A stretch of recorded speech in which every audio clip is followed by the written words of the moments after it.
So let's see. So y'all may want to open up YouTube but make sure you mute it if you open up YouTube. And I believe we are live. Yes. It's showing that we are live. Y'all may want to open up YouTube. And I said to mute it, and I didn't mute myself. All right.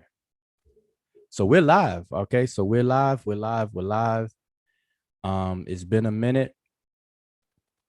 Anybody who has jumped on right now, man, I really appreciate it. That means that you are paying attention to your notifications and you clicked it right away. That's like really, really special because it's been a long time since we've gone live on a Freestyle Friday, and it's late. It's 11 p.m. Eastern Standard Time.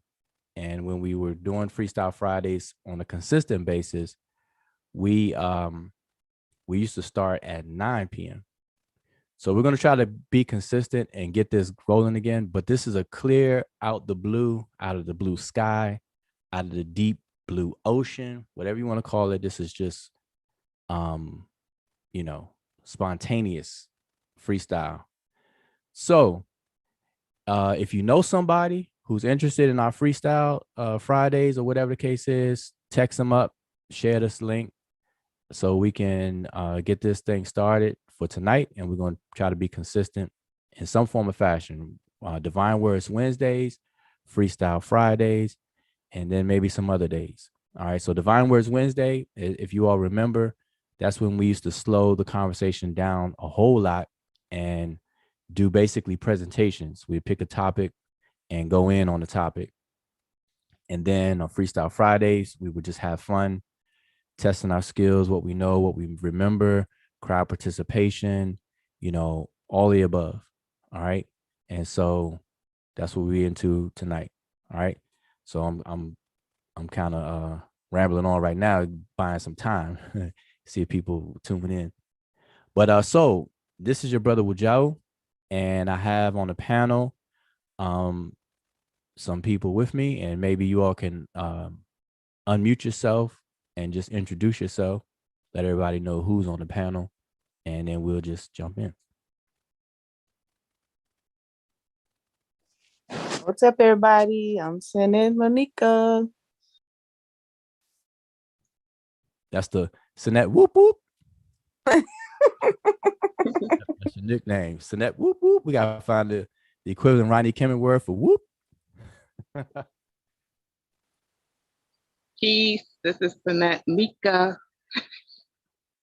Uh-oh. This is Mika's first time on a Freestyle Friday, y'all. So don't take it easy either. We don't do that. We don't baby people around here. Now, who else we have? Hotep, Ren E. Imiket. My name is Imiket, and welcome.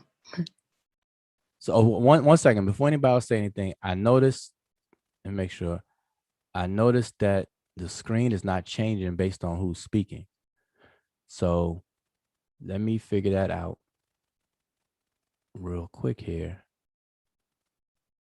All right, we'll see if that works. Okay, so go ahead.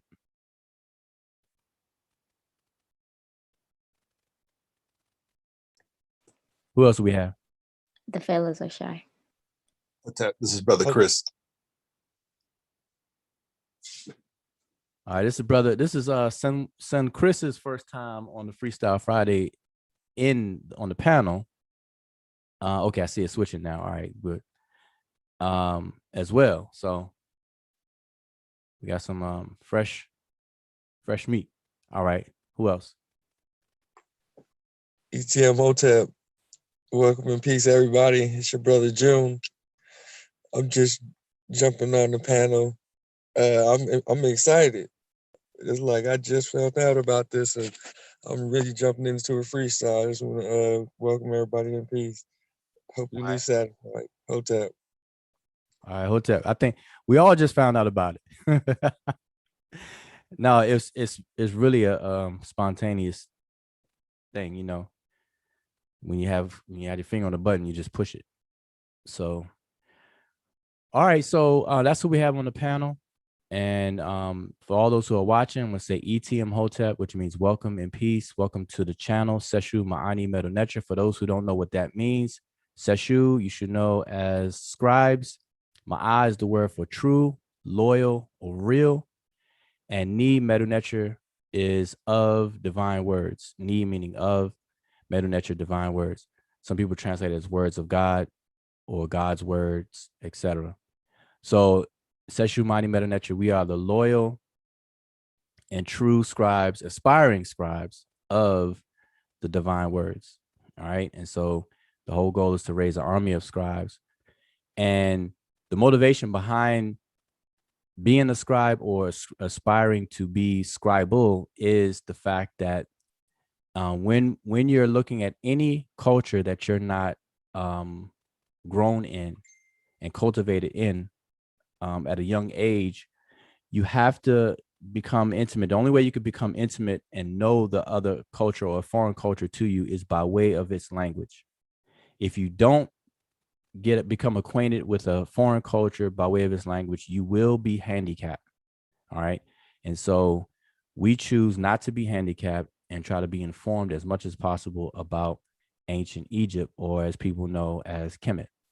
All right. And the only way we can do that successfully is through the language. All right. So we're aspiring scribes, being able to read and comprehend. And what's implied in reading something is reading comprehension. Because I hear a lot of people say, well, you know, can you read this? Or people claiming to be able to read this or that. But the real question is, do you comprehend it? You know, because, you know, you can read characters and be able to interpret characters, but can you comprehend the message? Can you comprehend the intent, and so on and so forth? So all that is included. Anyway, I think I have stalled enough. So we're going to jump in. So Freestyle Friday. So for those who don't know how we do Freestyle Fridays gets its name basically from, you know, hip hop, how you freestyle, people freestyle, you hear a beat, music, you just kick your 4, 8, 16 bars, whatever the case is, from the top of your head. No written lyrics or whatever the case is. So we kind of bring that over to what we're doing. And Freestyle Friday for us is we go through the transliteration and translation method, but using no books at all. You know, no books. And those books being the sign list or glyph list that normally would be used for step 2, or dictionaries that would normally be used for step 3. And when I say step 2 and step 3, there are 4 steps to the transliteration and translation method. And I'm going to let somebody else on the panel name them and briefly explain each step. See, that's how you do it. I just pass the mic. So I'm going to pass the mic to anybody, somebody on the panel, break down the 4 steps. What are the 4 steps? See how I did that?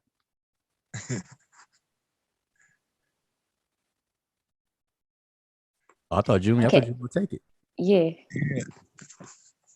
First, we got to figure out which direction to read the glyphs.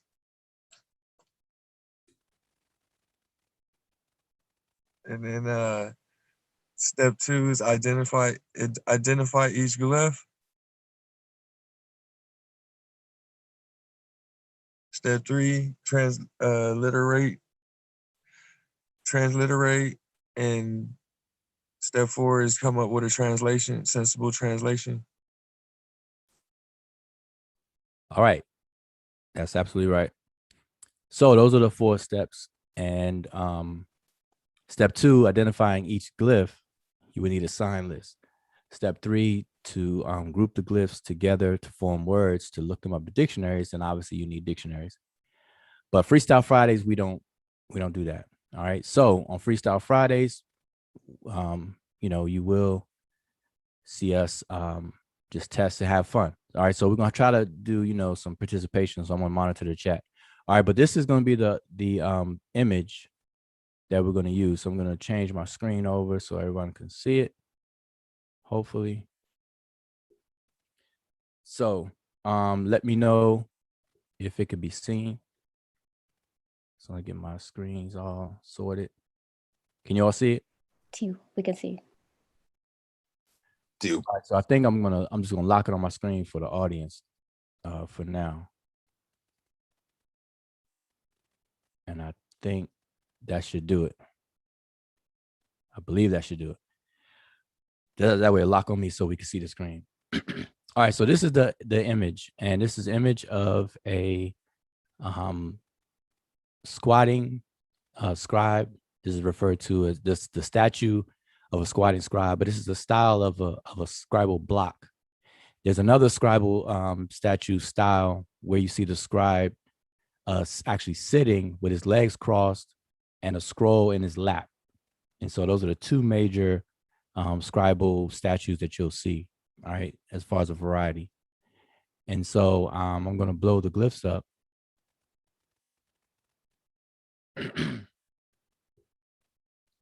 Okay, so hopefully y'all can still see that. Okay, so basically I took the, same image and it's blown up more so you can see it better. Can y'all see that better? Let me see how it looks on YouTube. All right, so good. Yeah. Do. All right, so step one, I'm gonna ask anybody in the chat. So anyone in the chat, step one is to determine the direction in which the glyphs are to be read. And so pay attention to how I word that. So give me the direction in which these glyphs are supposed to be read. Okay, I think Ni Wasara said right to left. So anybody on the panel, is that correct? Yes. Two. Do. Okay, so how do we know that? Well, we look at the images of animate objects like animals and birds and people. So, for example, on a top row, you can see the horned viper and the arm facing right. So we read into the sign. So it'll be right to left. Okay, so you said the arm, the horned viper, there's another horned viper, just pointing out. Correct. See, and they're facing what direction? They are facing right. And by them facing right, we're supposed to read them. So we read into the sign. So we're reading right to left. Okay, all right, yep, excellent. Okay, so now the way, to simplify the explanation of that is breaking up the four directions really into 2 and 2. So there's really only 2 directions, but there are also 2 different orientations that the glyphs could be written in. So the brother gave the direction, which is from right to left, but how are these glyphs orientated?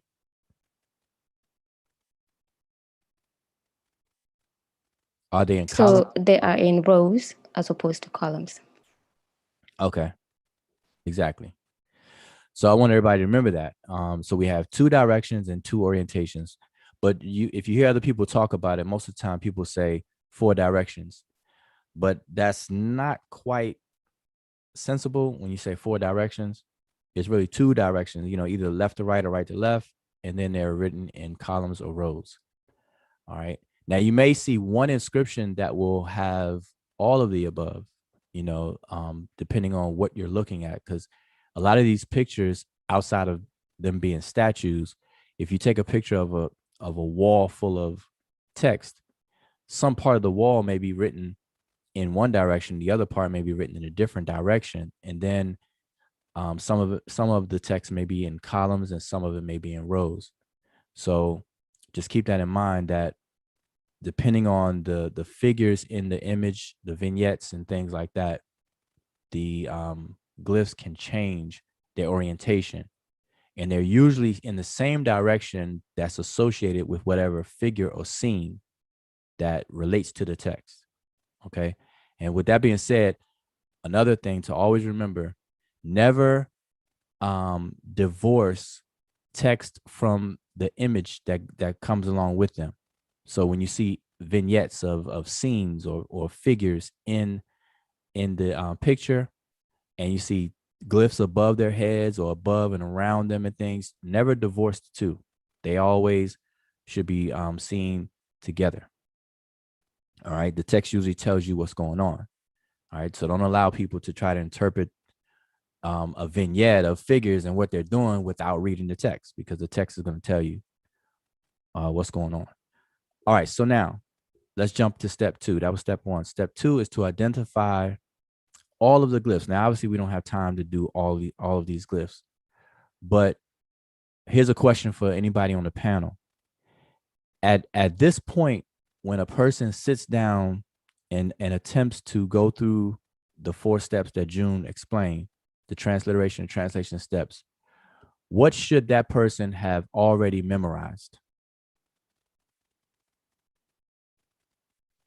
All the Okay, go ahead. I'm sorry. all the monoliterals. Okay. And what are monoliterals? Uh-oh, you see how we do it on here? The glyphs with a single consonant. Okay. And how many are there approximate that we always use? What's the number? 24. Okay. And sometimes 25 because of the double read glyph that's transliterated as a Y. All right. So yes. So by the time anybody attempts to come and sit down and transliterate and translate any text, you should already have under your belt have memorized the monoliterals. All right. So that's a given. So I say that because step 2, the monoliterals you can skip because you already know those. So you don't have to go to a sign list to look them up because you already know those. So just real quick, in this top row, anybody on the panel, can you identify any monoliterals? And I'll move the arrow to whatever you point out and name. Let's just point out some monoliterals in the first row.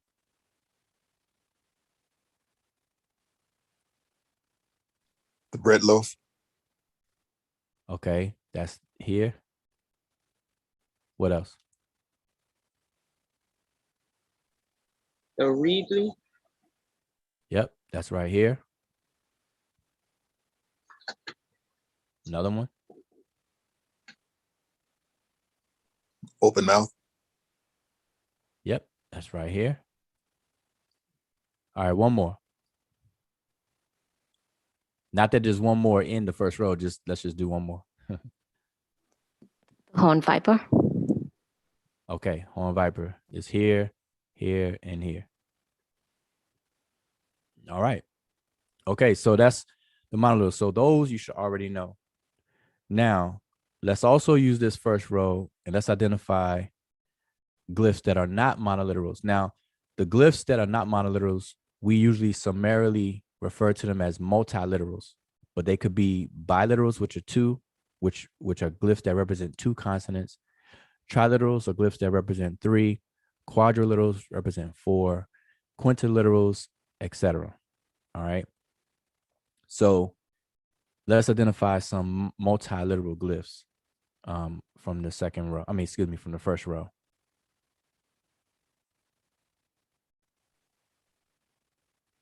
That's for the panel. Sesh. Okay, and that's the glyph here. Now, how would you transliterate it?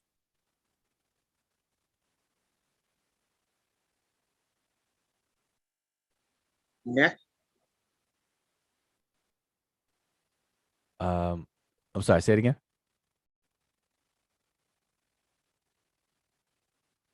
Like spell it, because well, let me ask you this. Is this a biliteral, triliteral, or what? Triliteral. Okay. Remember, this is a sedge plant, so you're correct on that. But is it is it so you said it's a triliteral? Anybody Yes. else agree or disagree on the panel? Disagree. Okay, what do you say? What would you say? Is it biliteral or triliteral? It's a biliteral. Okay. SW. Okay, SW. Okay. not T. Okay. Right. So this is SW, Su. All right. In and of itself. All right. So that's that one. So let's go with another one. How about this one that I have my arrow at right now?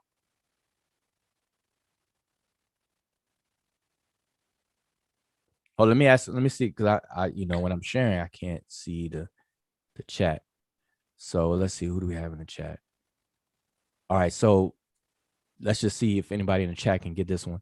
The one that the green arrow is pointing to, we know it's not a monoliteral. So my first question is it a biliteral or triliteral? And after answering that one, how should it be transliterated? Okay, Niwa Sarah already answered.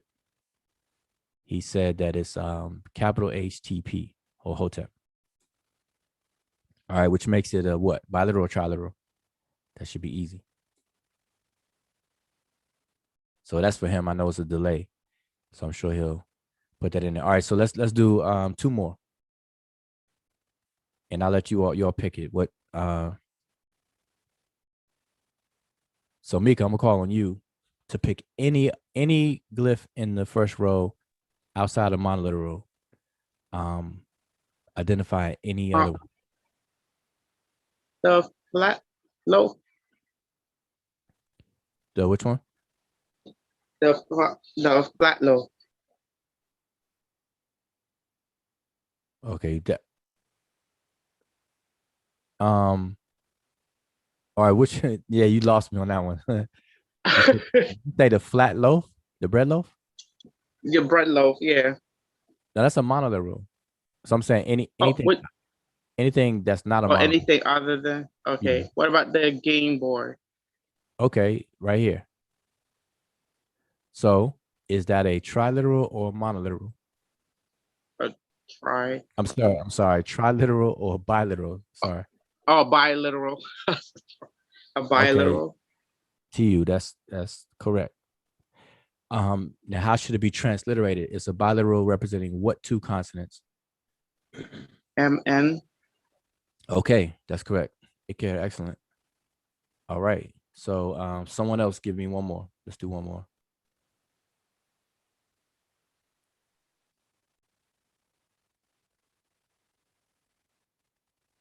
I'll let you all choose it.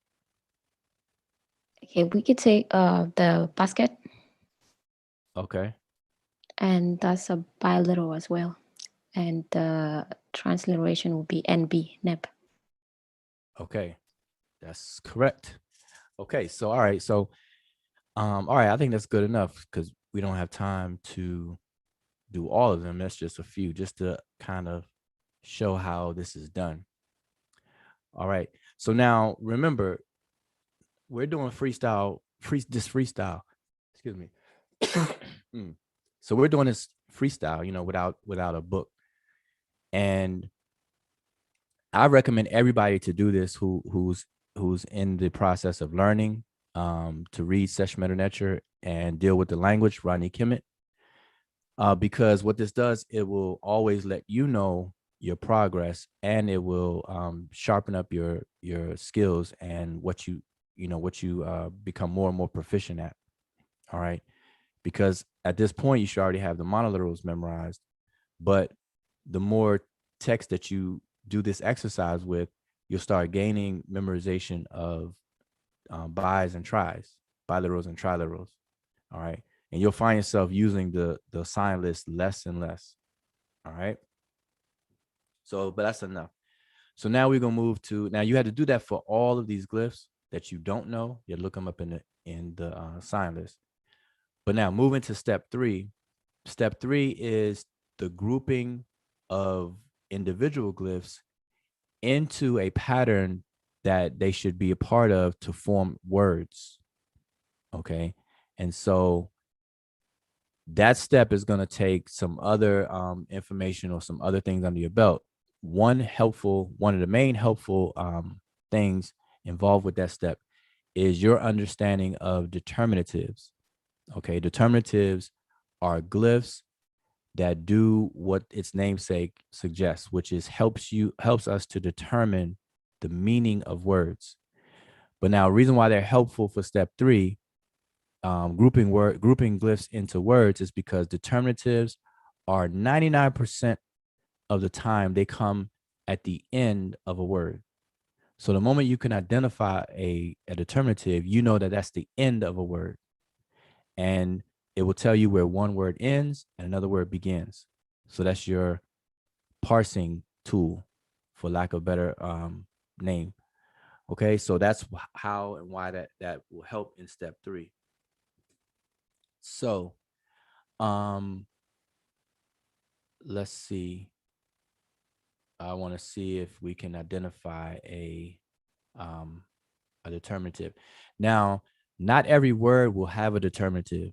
It's just that there are common determinatives that the more you become familiar with, the more easily you'll be able to recognize words. All right. Outside of that, your recognition of words will come through practice. It's going to come through time. It's no different than playing a piano. Somebody could teach you all the theory, all the circle of fifths, all the scales and chord progressions, but you literally have to sit down at the piano to learn how to finger it and coordinate your fingers and all that good stuff. Play with both hands and everything. Well, this is no different. You know, you will learn what these things are and everything, but then you have to put it to practice. All right. And then you'll just become better and better at it. So let's just find some words in this first row. We're just going to use the first row. So this is for the panel. So anybody can identify any words in the first row. You can call out the word and then tell me what glyphs are part of it.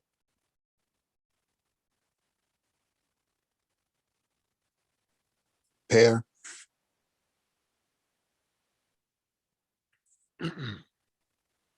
Okay.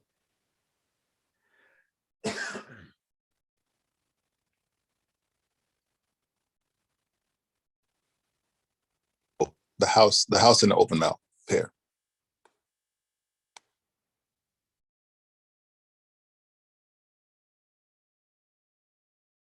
Oh, I was muted. Sorry. I thought you said hair. So I misheard you and I'm running ahead of you, but you said pair. All right. Yeah, pair. Yeah. Okay. So we're talking about the glyph that is the floor plan of a structure. People refer to it as a house because the word pair means house or enclosure, abode. So we have a word that's made up of these two glyphs right here. So now here's a question.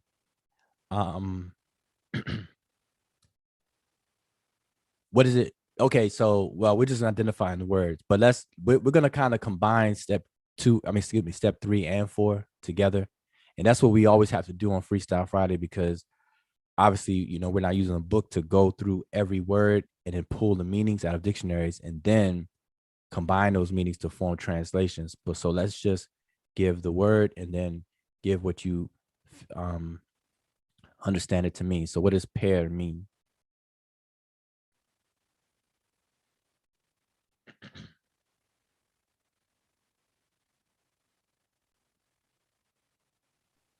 Oh, In this instance, I'm sorry, say it again. having some. Yeah. So in this it can be a verb or a substantive, right? But in this case, I think it's a verb. Okay. And if it's a verb, what is your idea? What's your idea on what it means? Pair the to come forth, to go out, to come out. Okay. All right. Good. Okay. Next, anybody else? Okay, since you already gave away the next word, I'll just take it. Is hair, uppercase H and R. Mm-hmm. And so that you have the head and then the single stroke. Okay, these two glyphs here. Yes, and that is a preposition, and it means upon or on. Okay. All right. Okay. Anybody else recognize the word?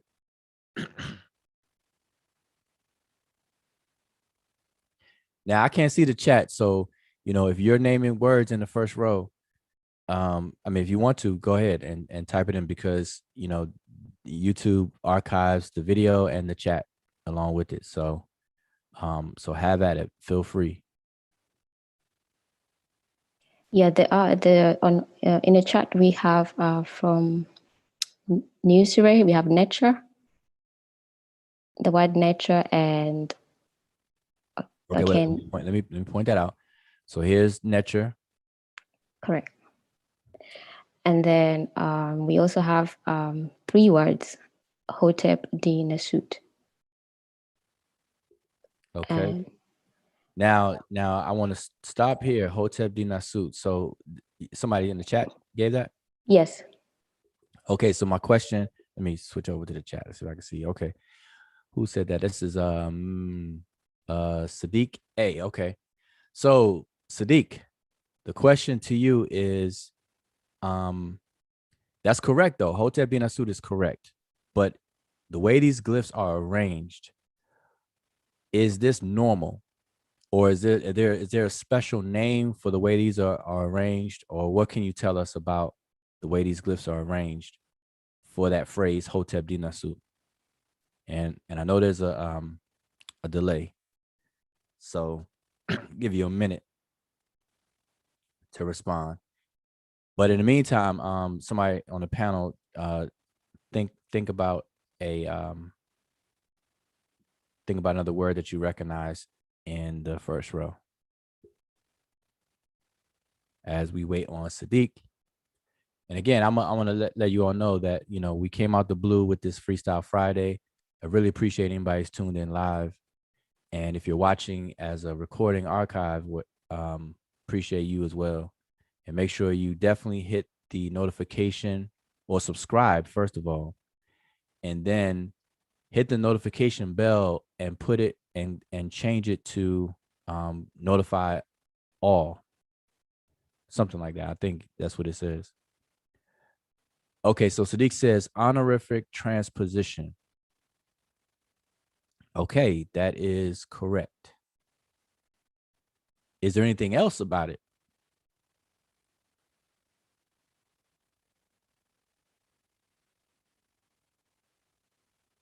Is there anything else about it? That's correct. So that's correct. Honorific transposition is what's at play right here. But is there anything else? And I'll ask somebody on the panel so that we can keep going. What else is going on right there?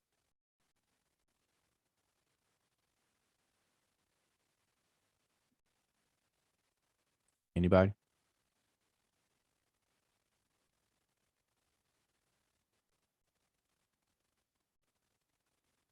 See, this is when I check to make sure my microphone is still working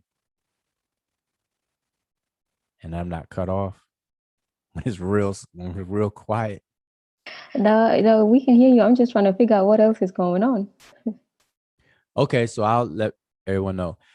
We have honorific transposition and graphic transposition going on for this phrase, Hotep di Nasut, because if we read it the way it's written, it's Nasut di Hotep, but yet we say Hotep di Nasut. So there's glyphs that are being graphically transposed and then honorifically transposed. All right, so both of those are going on at the same time. Gotcha. All right. Okay, so let's do a couple more words. So does anybody else recognize any other words? I'll move this arrow out the way.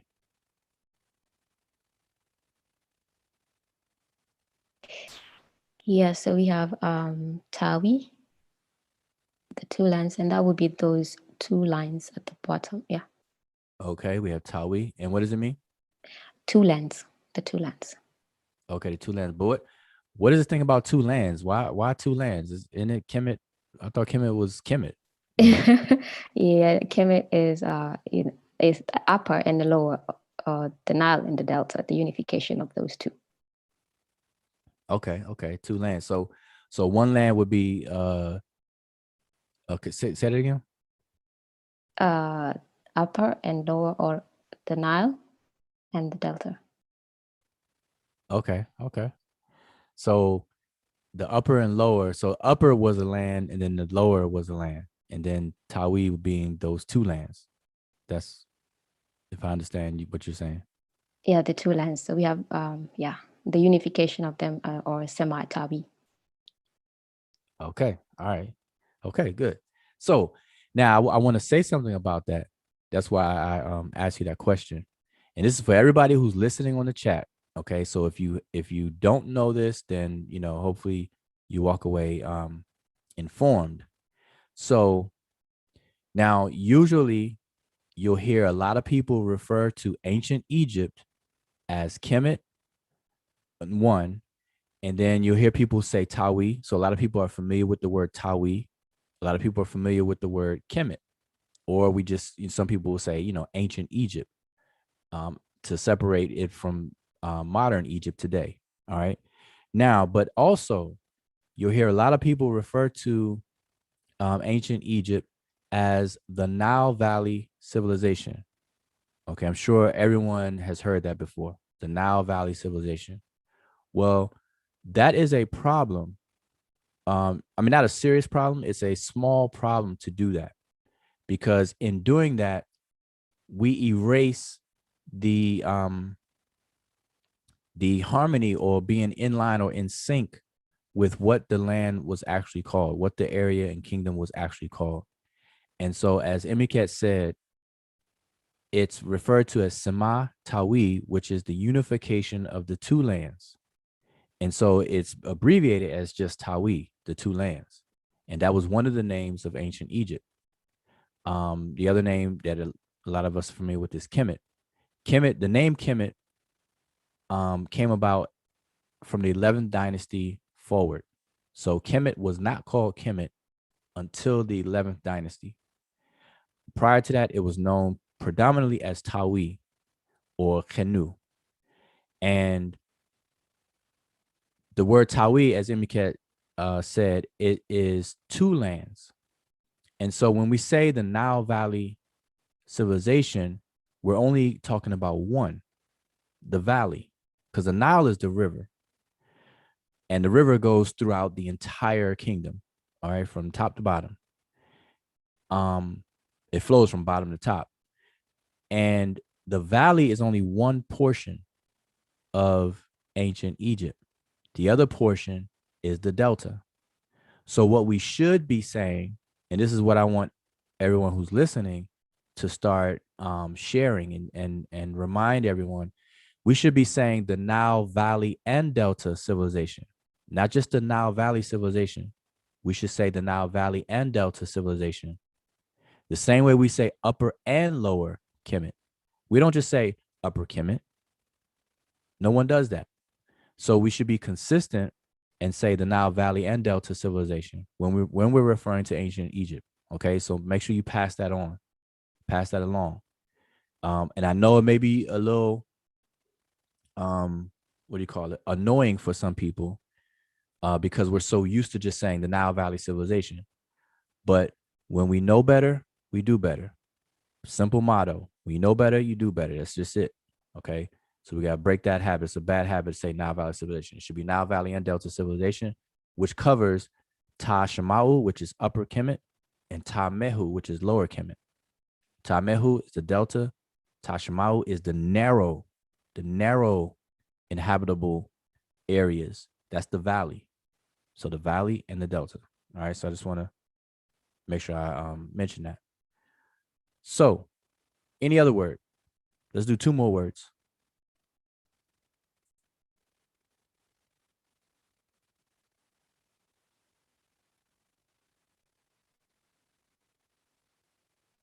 I think there were two more already mentioned on the chat as well. Okay. So you had Iman and then Ra. Okay. All right. So let me point that out. So we have Amen, and then we have Ra. So let's explain that. So what glyphs are involved in the word Amen?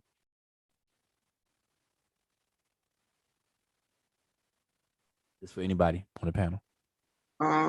The reed, the game board, and the ripple. Okay, excellent. So the reed, game board, and water ripple. Yep. So that's Amen. And what about Ra? The sun Okay. and the what else is there? Oh, the sun and the scroll. Yep. Okay, excellent. So we have Amen, Ra. All right, so I think that's enough word. What about this word right here that I'm pointing at? Can anybody tell me what that word is? Oh, Ma'ah. that look like this. Yes. Say it one more time. Ma'ah. Okay, right. I want to make sure you didn't pronounce the T, because that's people will assume that Ma'ah. Okay.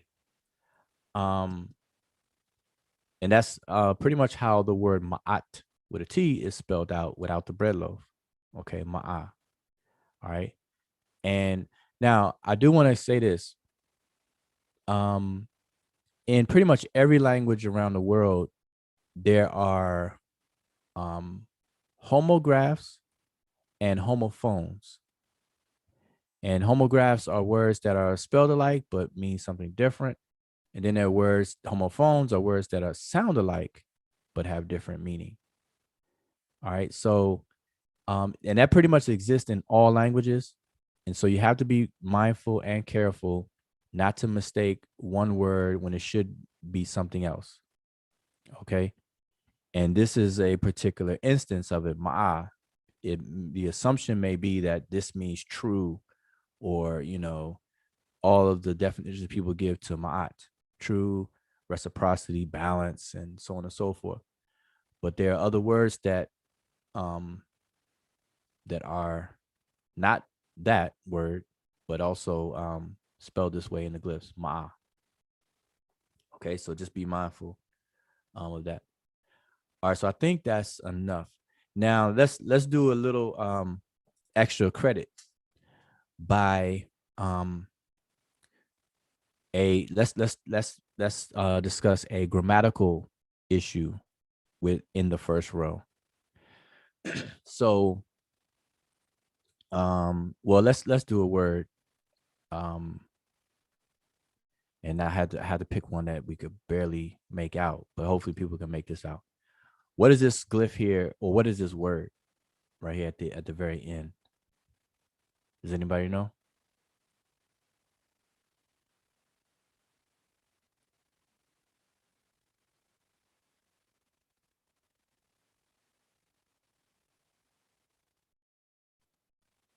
No one? Is it Wadehu Yes, or that's Wajehu? correct. Yep, that's correct. Okay, and do you know what it means? Offerings, offering table, or offering. Right. Okay. So great. All right. So now that's what that word means. But now we see this horn viper after it. And what can you tell us about that horn viper in relation to that word? This is this extra, this extra credit stuff. It's making it a it's a possessive. Okay. So how would you transliterate the horn viper? F. Okay. And so what was this word above it again? Wadehu. So it'd be Wadehu F as a Wadehu F. complete word. Okay. So if this means offering a table, then what is the F indicating? Or the horn viper? His offering, or his offering table. Okay, excellent. Perfect. Okay. Now, his is a pronoun.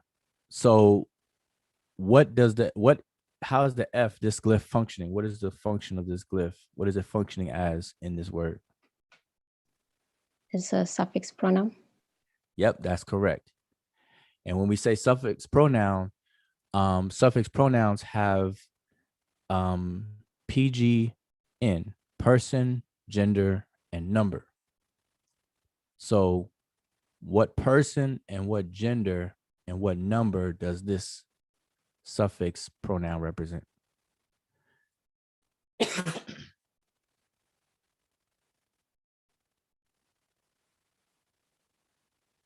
So this is 3ms. Okay, meaning what? So this will be a third person masculine single. Okay, third person, masculine and single. So third person, gender will be masculine and number will be single. All right, and that's what his is in English. So when we say his or hers, hers will be third person feminine and singular, and his will be third person masculine and singular in English. So this is his offering table. All right. Okay, so all right, that's basically all the steps. So I know we skipped. Oh, say it again. Yeah, quick question. No question. But I was just saying that shouldn't we so because this is it's a suffix pronoun and it's attached to that to the word with Jehu.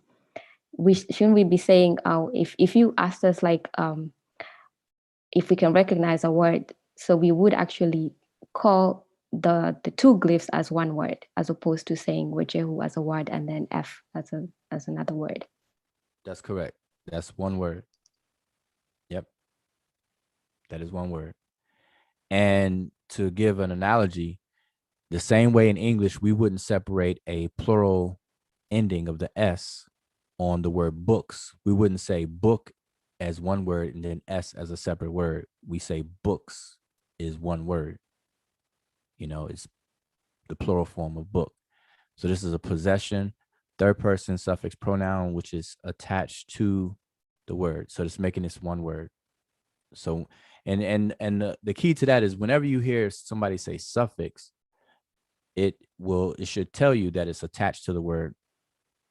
So it's part of the word. Suffix pronouns will never stand on their own. All right. So always remember that. Okay. So, all right. Now I know we didn't name all of the words here, but just by chance, can anybody on the panel give a complete transliteration, in Egyptology speak of the first row and then translate it for the first row?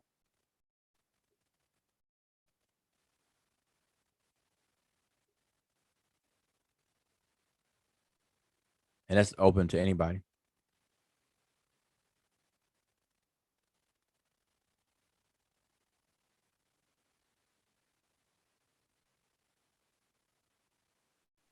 To All right, let's hear it. okay, so we have Hatet the Nasut. Well, hold on 1 second. Let me just follow you. Point my arrow the other way. Okay.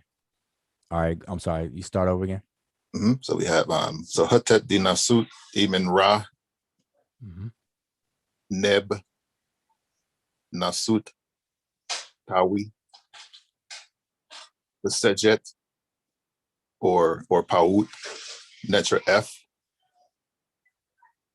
Bear, Neb, Hair. Then I think this could be either with Dehu or I forgot the other word for offering. With Dehu, it's another word. So I don't want to use it twice. Come back. So I just say for now, just with Dehu F, Ma'ah, Hair, with Dehu F. Okay. All right. And how would you translate that? An offering that the king gives or Nasut gives, Amun Ra, Lord of the thrones of the two lands. I think hello, can you hear me? I think it went off. Yeah, I can hear you. We can still hear you. Oh, yes, I'm at so Lord of the thrones of the two lands.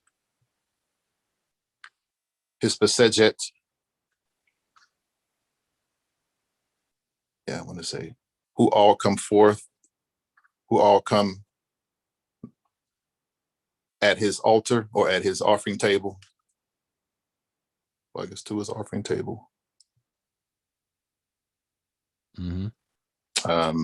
Now that my eye, I can't remember in this case, I think my eye's a verb here. I can't remember the translation. Okay. And then I'm saying it's a verb because I'm just saying because like it's followed by a preposition. So I'm assuming that it's acting as a verb here because it wouldn't sound, I guess saying true wouldn't sound right. His true offering table, that just don't kind of doesn't ring right. Right. And then upon his or his offering, something upon his offerings. Okay. Or at offerings. Okay. All right. Good. So now that's excellent. Especially in relation to freestyling, using no dictionaries, no sign list, glyph list, or anything like that. And that's what this is about. So Freestyle Fridays is about that. And so what we normally do is we would freestyle just as you did, and then after the fact, we would then, pop open the books, open up the books, and then correct ourselves and so on and so forth. And I'm telling you, this is a good, fun way to to test your skills and actually, cultivate skills and everything. So you do as far as you can go without any books, and then you get stumped or a few things you missed out or any mistakes or whatever, crack open the books and everything. So that's excellent. All right. And so like I said, I don't want to make this too long. So I think that we've covered all of the steps, especially, within the framework of this being a freestyle. So if anybody in the chat who's listening have any questions or anything real quick, we can probably cover those. And I need to go back over to the chat so I can see it. But let's okay. Now that's what son Chris gave. Does anybody have anything to add or different than what he gave on the panel?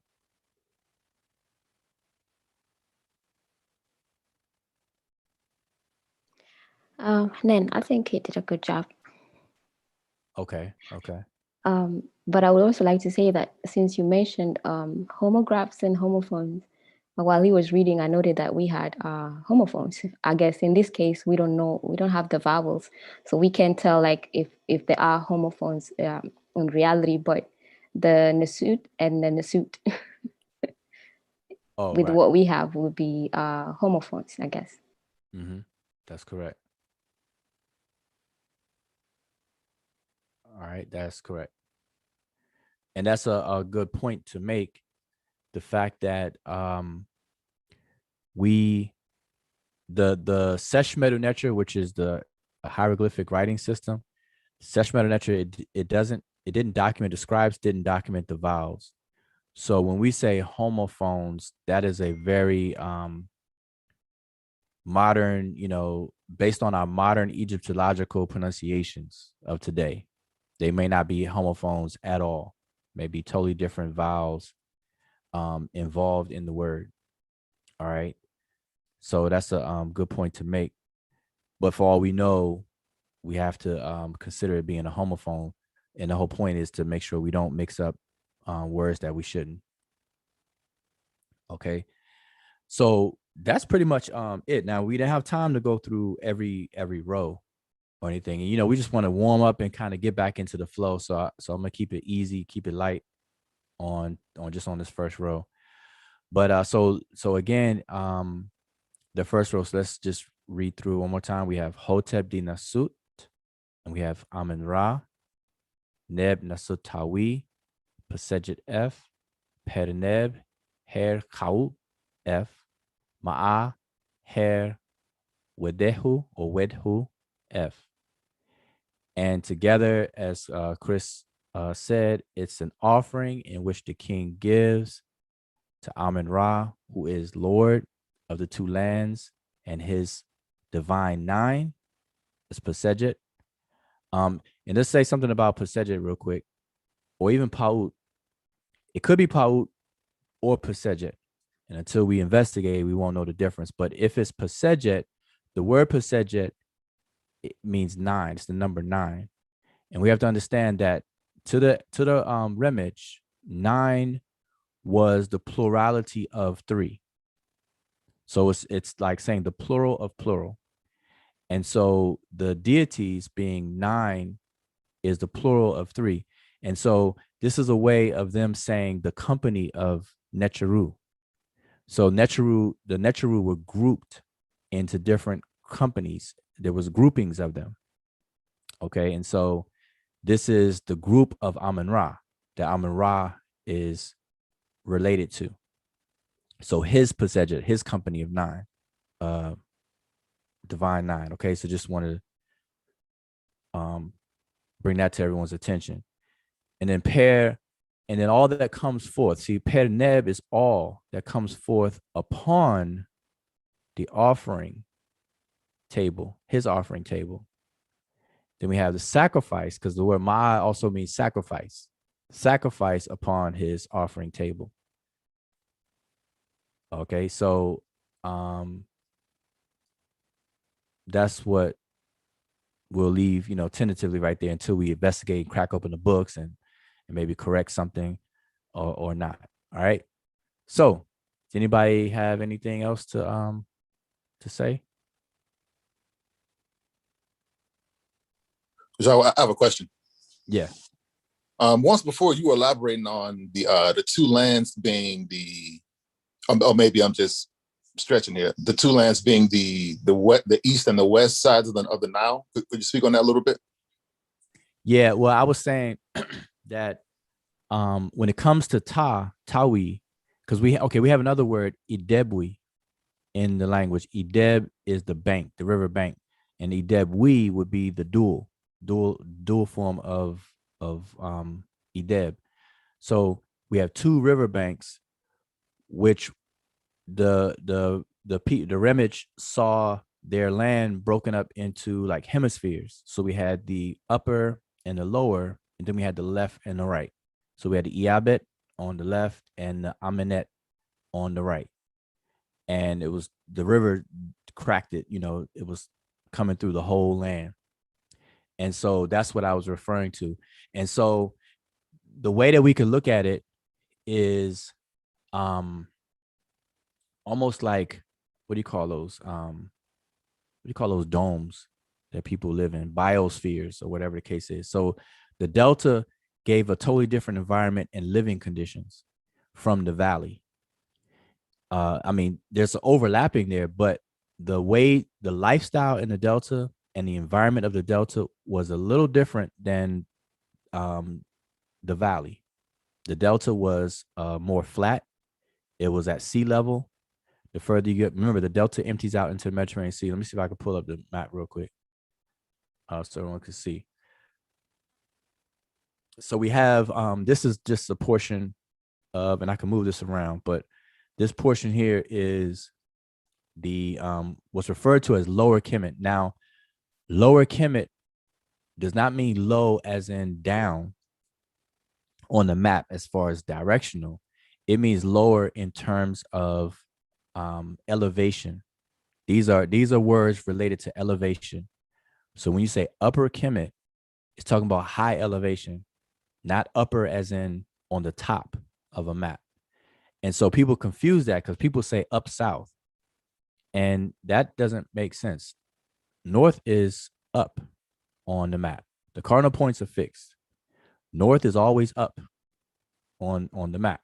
South is always down. But when we say Lower Egypt, it's talking about the elevation, and Upper Egypt is higher elevation. Okay, so I just want to point that out. But so this area, Ta Mehu, as you see on the screen, provided a different kind of environment because it was flat, it was very moist, swampy. It was moist for more parts of the entire year than the valley, because remember, the Nile would flood and then the waters would recede. But down here near sea level and a more flat area, the water would not recede as fast or whatever. So it'll kind of remain moist. That's why this is more green, as even represented on this map here. And then you get to the valley. All this is the valley. And that's why I keep stressing that we should be saying the Nile Valley and Delta civilization. But so to your question, the Kemet was divided left and right. So people lived close to the river. And then you move away to the right, on our right, away from the river, it was much more harsh living conditions until you reach the desert and then mountains. And the same thing on the left. Okay, so Egypt was divided into this duality pretty much at all times. So we have Ta Mehu, then we have, so you can see Ta Shema'u. Then you have Ta Seti, and then you have Ta Meri. So notice that we have Ta Meri, Ta Seti, Ta Mehu, Ta Shema'u. Then we have Idebui. We have Iabet on the left, Amenet on the right. And then you have another duality that people really don't talk too much about. You have Kemet versus Desheret. Kemet meaning the accessible portions, the portions of the country that was accessible to water, and then Desheret, portions of the country that was not accessible to water. And we call any land that's not accessible to water, we call it a desert. All right, just that simple. And so you see it here, Eastern Desert, Western Desert, divided by Idebui, or the Itaru, the happy Itaru, which is the Nile River itself. Then you have Idebui, which is the two banks. And people lived along the banks. I mean, not right at the river, but close to the river. That was the preferred place to live, obviously, because you wanted to be able to grow food and have access to water, etc. All right. So hopefully that kind of clarifies that.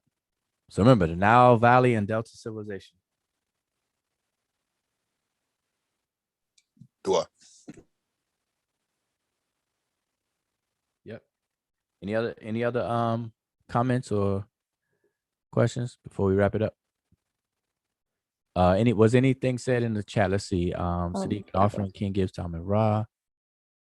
I had to get back to work, but I wanted to say, can you all not be gone so long anymore? Yeah, we're gonna try to be consistent. All right. Oh, and by the way, and we'll end. First of all, does anybody have anything to say? Nope. Going once, going twice.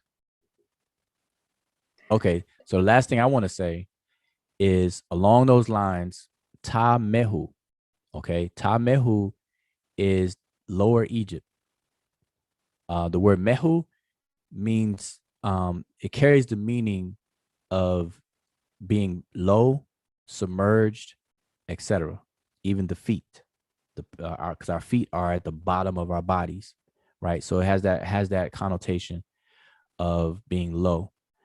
And Ta Mehu is the region that is low. And this word Ta Mehu is incorrectly used today by a few people mistakenly to refer to Europeans, the Tamahus. You may hear people say that, Tamahus, and they're saying that to refer to Europeans or etc. And that would be an incorrect use of the word, because the word is talking about Egyptians all day, every day. Okay. When referring to people, it's people who live in the Delta area or Lower Kemet. And notice on this map that Lower Kemet pretty much starts in Mennefer, which is Memphis. So Memphis is kind of like that dividing line between Lower Kemet and Upper Kemet. And the way these cities are numbered, you can see city number 1. I'm not sure, it may be too small on the screen, but this is city number 1 here.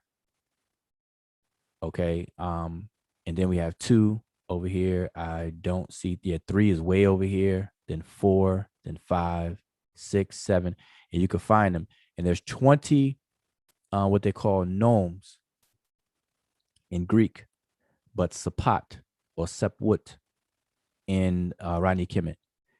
These are 20 cities, towns or villages in Lower Kemet, and then there's 22 in Upper Kemet. You see 22 right here. So the Lower Kemet, the ones are circled. The ones in Upper Kemet, they're not circled, they're just numbered. Okay, so I'll leave everyone with that. All right. So if you hear people refer to Europeans as Tamahus, let them know that no, the Tamahus in referring to people, they're people who dwell in Lower Kemet. They're Egyptians. All right. So let that be known. But other than that, I'm gonna say that's it. And anybody got any last things to say? I know June usually closes out. Yeah, I would just like to say that if you're watching, just please share the video and also share the videos that we have on our archive, because for some reason people recycle like old arguments and then are worried about why those arguments are not being like why people aren't like talking about it or or correcting those things, as if like it's almost like so the people expect you to whip out like your old tattered clothes and then come out like you have like brand new clothes. So they want why aren't you people confronting this and confront that? And we have a lot of topics that we've covered in our archive, that you see all those arguments that keep coming up again. So please share the video, because I don't know, for some reason people don't think that a lot of issues have actually been settled in other places, and especially on our channel when it comes to the ancient Egyptian civilization and culture. So please share the video and the videos that we have.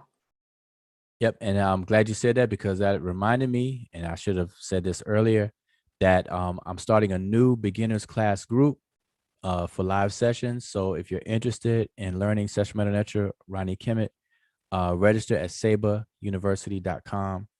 And that is in the description of this video and pretty much all of our videos. So you can look right here in the description of this video and see all the different links to where you can find us, our Facebook group, the lessons, the classes, and so on and so forth. All right. So and I did see the comment tricked you. I made a comment and I'm not sure if that's, so forgive me if you're male or female, I'm not sure. But he or she said that I have some pics from my visit. Lots of you want lots of them if you want to check them out and read. Yeah, definitely. So if you're on Facebook, join our Facebook group. Our Facebook group is Sesh Medew Netcher, and the link is in the description also. So join the group and or friend and inbox or whatever the case is. All right. So all right. So with that, I'm gonna say Shemem Hotep. And I hope everyone enjoys their weekend. And we're going to do our best to be consistent at doing this. All right. So make sure you subscribe and hit the notification bell, because we may not be at 9 o'clock all the time. Like today was just out the blue. Okay. So I'm gonna say peace and Shemem Hotep. Shalom.